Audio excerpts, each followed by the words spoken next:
بسم اللہ الرحمن الرحیم والصلاة والسلام علی رسولہ الکریم وعلی آلہ وصحبہ اجمعین۔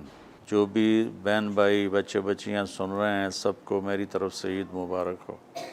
عید کی خوشی ہم کیوں مناتے ہیں، پہلے میں یہ تھوڑا سا واضح کر دوں کہ رمضان کا مہینہ اللہ نے پورا ایک ہمارے لیے خوشی کا مہینہ بنایا ہے، جس میں اللہ کی جنت کے دروازے کھول دیے جاتے ہیں، جہنم کے بند کر دیے جاتے ہیں، شیطان قید کر دیے جاتے ہیں، جنت کو روزانہ سجایا جاتا ہے، اللہ کا عرش پہلے آسمان پہ آ جاتا ہے، اللہ کی طرف سے اعلان ہو رہا ہوتا ہے، کوئی بخشش چاہنے والا، کوئی حاجت مانگنے والا، فرض 70 فرضوں کے برابر ہو جاتا ہے اور نفل فرض کے برابر ہو جاتا ہے، اور نفل اور فرض کا فرق اتنا بڑا ہے کہ قیامت تک 2 رکعت نفل پڑھتا رہے تو فرض رکعت کے ایک سجدے کے برابر نہیں، اور اس میں جو مر جاتے ہیں اہل ایمان ان کا حساب نہیں ہوتا،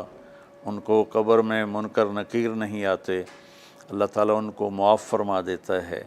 اس طرح 29 دن رات یہ سلسلہ چلتا ہے، اور آخری رات پھر اللہ تعالیٰ اعلان فرماتے ہیں کہ میرے بندوں نے رات کو قیام کیا، یعنی تراویح کی نماز پڑھی، دن میں روزہ رکھا، تو میں نے اس پر ان سب کی بخشش فرما دی۔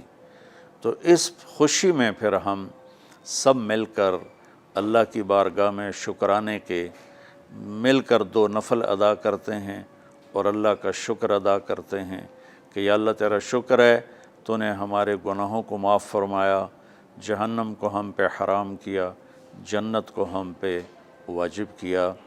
اصل تو عید کی خوشی کی یہ وجہ ہے۔ آپ عید کے لیے غسل فرماتے تھے اور اپنے کپڑوں میں سے اچھے کپڑے منتخب فرماتے تھے، اور فجر کی نماز کے بعد آپ اشراق نہیں پڑھتے تھے اس دن، باقی آپ کی ساری زندگی کا معمول تھا کہ فجر کے بعد آپ اشراق پڑھتے تھے، لیکن اس دن آپ اشراق نہیں پڑھتے تھے، غسل فرما کے پھر کچھ کھا کے، کوئی میٹھی چیز، کھجور ہی عام طور پر ہوتی تھی، کھجور کھا کے پھر آپ عیدگاہ کی طرف تشریف لے جاتے تھے، اور پہلے نماز پڑھاتے تھے، پھر خطبہ ہوتا تھا، اور اس کے بعد جس راستے سے آپ جاتے تھے اس راستے کو چھوڑ کر پھر اور راستے سے گھر واپس آتے تھے، پھر وفود سے ملاقات کرتے تھے، سرداروں سے، صحابہ سے ملاقات کرتے تھے، اس میں کچھ کھانوں کا اہتمام بھی ہوتا تھا۔ اس طرح ایک عام روٹین کی عید ہوتی تھی آپ کی، ملاقاتیں کرنا، کھانوں میں جانا اور اچھے کپڑے پہننا، سب کو خوشی سے ملنا، یہ عید الفطر پر آپ کا یہ معمول تھا۔ باقی جو اداسیاں ہیں، ڈپریشنیں ہیں، اس کی وجہ آپس کی محبتوں کا کم ہو جانا ہے، اور دنیا کی ایسی دوڑ جس نے اپنے آپ کو بھی بھلا دیا ہے، اور آپس کی نفرتیں ہیں اور آپس کے بغض، حسد ہیں، ان منفی جذبوں نے ہماری خوشیوں کو دھندلا دیا ہے، ورنہ رمضان کا ہر لمحہ خوشی کے لیے ہے، اور عید اس کی پیک ہے، اور پوری زندگی اللہ راضی ہو رہا ہو تو خوشی ہی خوشی ہے۔ ہمیں اپنے ملک سے، اپنی نسل سے آپس کی نفرتیں، حسد، بغض یہ مٹانے ہوں گے، تب جا کر ہمیں حقیقی خوشیاں حاصل ہوں گی۔ میں اس عید کے خوشی کے موقع پر اپنی قوم سے ہاتھ جوڑ کے اپیل کروں گا کہ جھوٹ بولنا چھوڑ دیں، دھوکہ دینا چھوڑ دیں، اور ظلم کرنا چھوڑ دیں۔ مذہبی نفرت نے ہمیں تباہ کر دیا، سیاسی نفرت نے ہمیں تباہ کر دیا، صوبائی قومی نفرت نے ہمیں تباہ کر دیا، آپس کی رنجشوں کی نفرت نے ہمیں تباہ کر دیا۔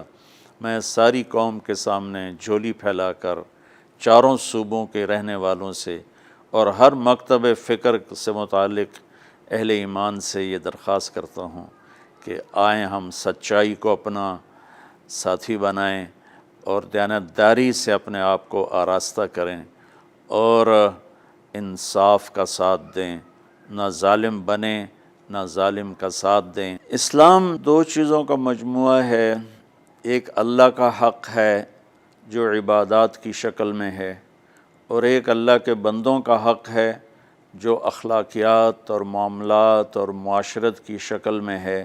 یہ دونوں کمپلسری پیپر ہیں، دونوں لازمی پیپر ہیں، ان دونوں میں پاس ہونا ضروری ہے۔ میری نماز اچھی ہے لیکن میری دکان پہ جھوٹ ہے تو نماز اس جھوٹ کی کمی کو پورا نہیں کر سکے گی۔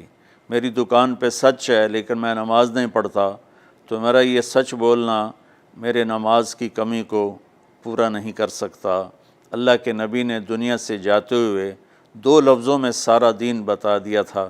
جب آپ کے جانے کا وقت قریب تھا تو آپ 2 لفظ دہرا رہے تھے، الصلاۃ وما ملکت ایمانکم، میری امت میرے بعد ایک نماز نہ چھوڑنا، اور ایک امت کے غریب مسکین لوگوں سے، نوکر غلاموں سے اچھا سلوک کرنا۔